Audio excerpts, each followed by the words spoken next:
I made six figures last year teaching AI workshops to local businesses in under 12 months without sending a single cold pitch. And here's the part that's going to blow your mind, mainly without an audience. So the 55,000 followers I have across my channels today, that was built alongside this work, not before it. So if you've been sitting on knowledge, waiting until your audience is big enough to monetize it with AI, I am here to tell you that that's the lie that is keeping you stuck. So welcome back to Not Another AI Girl. I'm Brooke. If you've never met me before, I'm in Melbourne at the moment for workshops. There you go.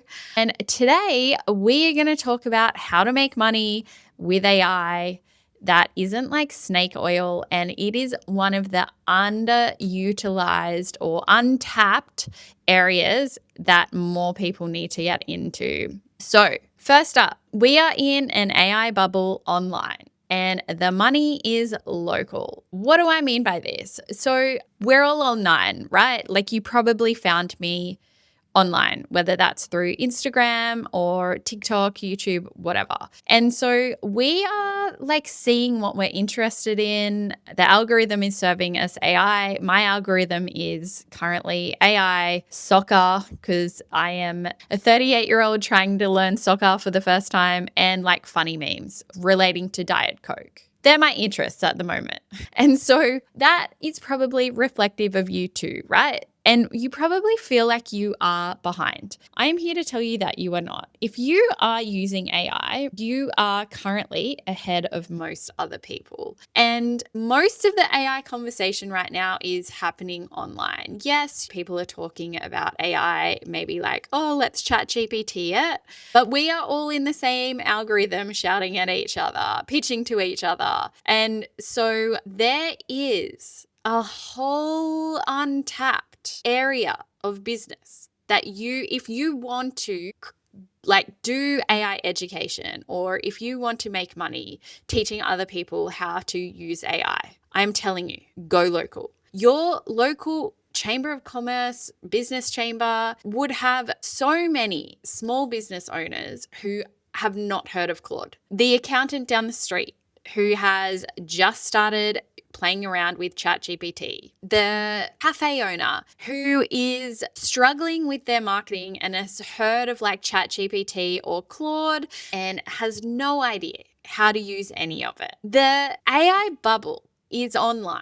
There is no AI bubble in regional Australia, or if you're listening globally. We are in a vacuum. I cannot stress that enough. Like, yes, people may have heard of these tools. I ran a workshop this afternoon for women in business, and I was like reminded how many people have no idea how to use these tools. Like, this was a group of amazing business owners, and I was telling them how to set up their custom instructions in Claude, and that was like blowing their minds. Some of them had never created custom GPTs. That is just a reminder that we are in this bubble. And that, my friends, is where the money is. That's the gap.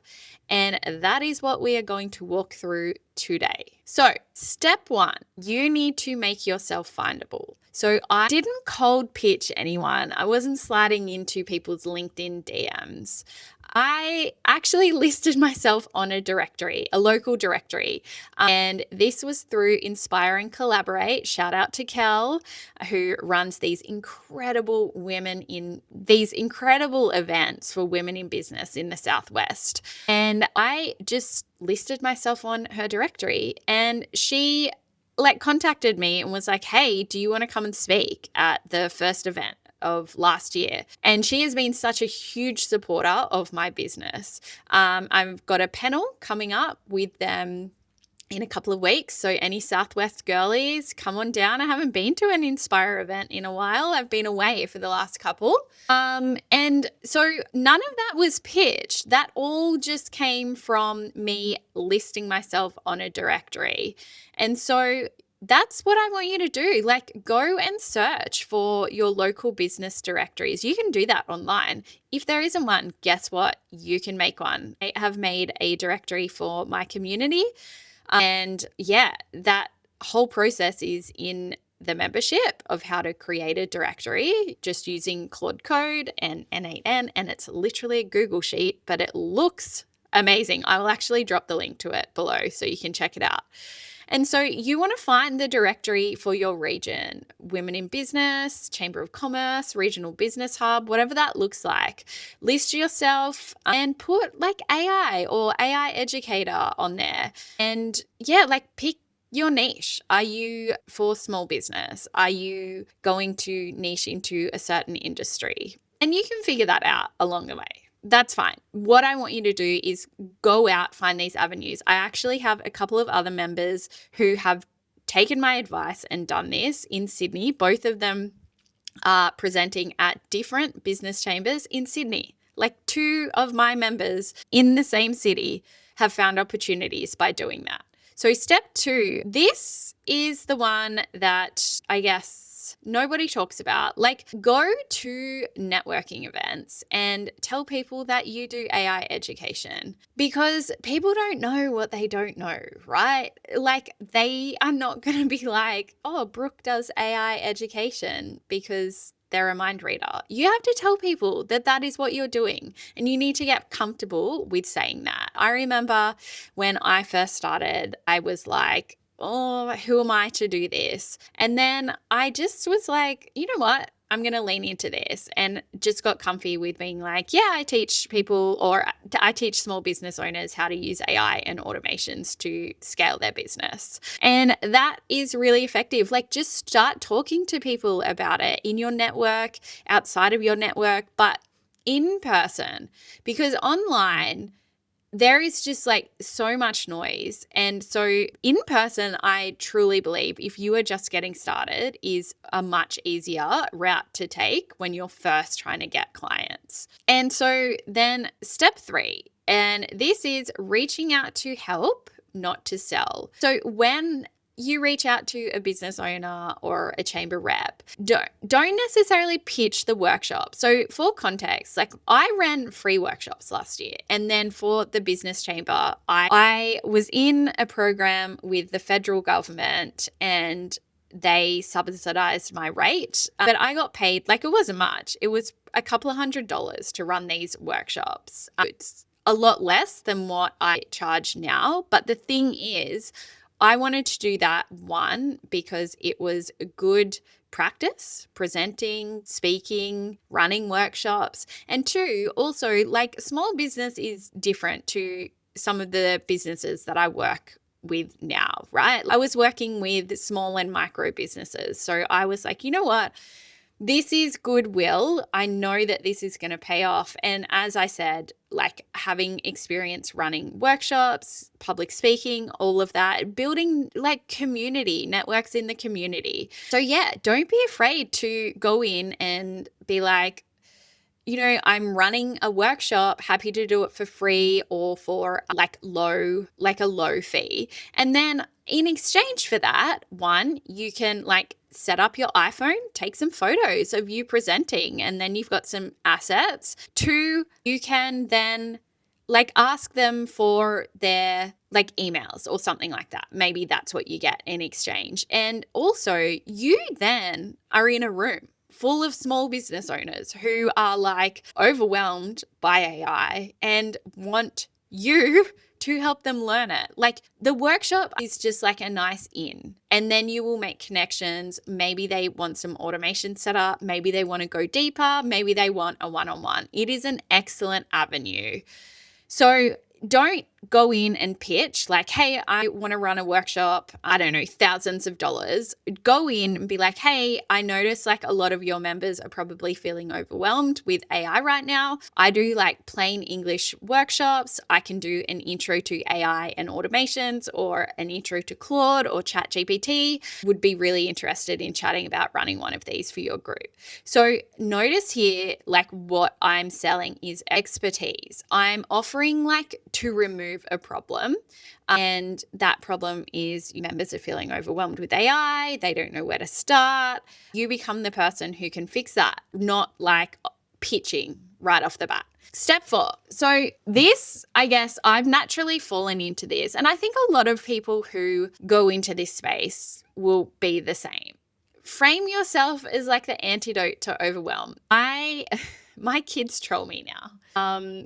We're at that age. It's happening a lot faster than I thought it would. But they say to me like, "Hi, I'm Brooke, learn AI without the overwhelm." But that is like literally what I do. And a lot of my CTAs are on Instagram, follow me for more AI tips without the overwhelm. But that is my whole premise, right? And I give permission to try this tech, ask questions. There's no dumb question. And just like really try and help people feel less overwhelmed because it is a lot. Like find your little vibe with this. Like what is it? Is it removing the overwhelm? Are you going to make it fun? Are you going to make it exciting? And you'll get a feel for this as you run these workshops. Don't go in proving that you know more than the people in the workshop. Like you want them to feel supported and you don't want to make them feel like they are behind because then you'll just get like people who are too scared to engage or they'll just tune out. And so I guess like my kind of superpower, for lack of a better word, in those rooms is not being like the most techie. That is one of the biggest pieces of feedback that I have gotten is like, oh, you came in and you didn't explain this, like you didn't just drop terms and make people feel like they were behind or that you should already know this. It's just like my approach is like, oh, here, let me show you this one thing and have a go. Like, let's do this together. And number 5, so this is the rule that turned every single one of my workshops into like an awesome experience. And it took me a little while to learn this. And again, it's all just like practicing, right? But you want to give people 1 to 3 things to walk out with. That's it. Not 10, not like stuffing it full of value. You just want to give them 1 to 3 things. So often in my intro workshops, it's just like setting up your custom instructions, showing them about connectors, and then maybe like touching on projects. Depending on how advanced the group is, we might go into some skills, but often it's just like how to navigate like Claude or ChatGPT, custom instructions, and maybe some projects. That's it. That is more than enough for an hour workshop. And that leaves people feeling like, oh, okay, cool, I can implement this stuff. Towards the end, you might show them the possibilities, and here's what you're working towards. But you don't want that whole workshop to be that. You just want to kind of be like, okay, we've done these things, and let me just show you something that you can work towards. Because otherwise, they just they leave feeling overwhelmed. And we want them feeling like clear, not impressed. So clear means they can actually use what you have taught them, and you will get referrals out of that. You will not get referrals if you overwhelm people. And look, as I said, it's all about learning. And that is why I encourage you to do some free workshops, because you get a feel for this stuff too. Also, I will say online workshops versus in-person workshops are very different. So in person, people are more engaged. Online, you get through a whole lot more because there's like less engagement. Whereas in an in-person one, you often get through less because there's more questions, there's more engagement. So keep that in mind when you're planning it out too. And so I guess as part of this, so what compounds from this? So obviously you will get referrals from this, guaranteed, and your business will grow.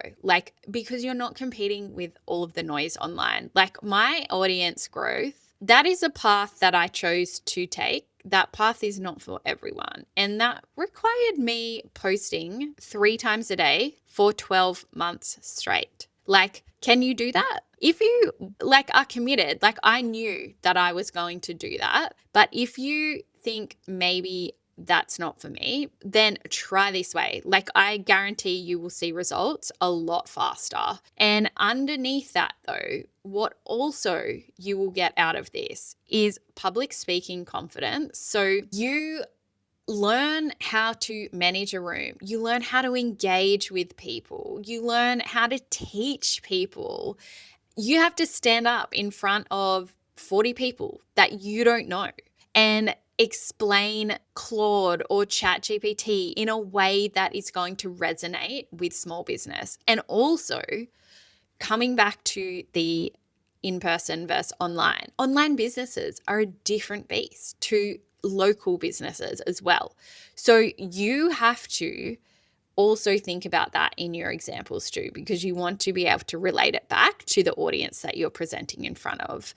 And after you do this a couple of times, you will get so confident with this stuff. And that is such an awesome skill. I've got a level of presenting confidence now that is beyond what I ever could have imagined. As an example, I got asked to coach our women's 40s touch team this year. Shout out to the Vagilantes if you're listening. And I would have not done that a couple of years ago. I would have just been too shy and not confident enough. But because I now have these skills like public speaking confidence, leadership skills, I was able to be like, you know what, I can lead this team. And yeah, even my husband said that. He's like, far out, your growth through this business is incredible to watch. So that shit is priceless. Number 2, what you will gain from this, speaking opportunities. So one talk, like getting yourself in front of a room will lead to more invitations. I got so many speaking gigs last year and I've got more this year, and that is a goal I am working on for the end of the year. None of those opportunities were on my radar until I started doing this. So if you do want more speaking opportunities as well, this is a great way to practice and also get those opportunities. And then finally, real connections, like in person, actual humans who you can say hello to down the street, who refer to you and you refer back to them. That connection and community in person, and also knowing that you're helping your community out. That is awesome. And so, yeah, like, yes, my social growth has now exploded. And I would encourage you, if you are interested, take this path. It is a lot less competitive, and some people don't want the big audience online, and that is fine. So this is another option for you. So that's where I'll leave you today.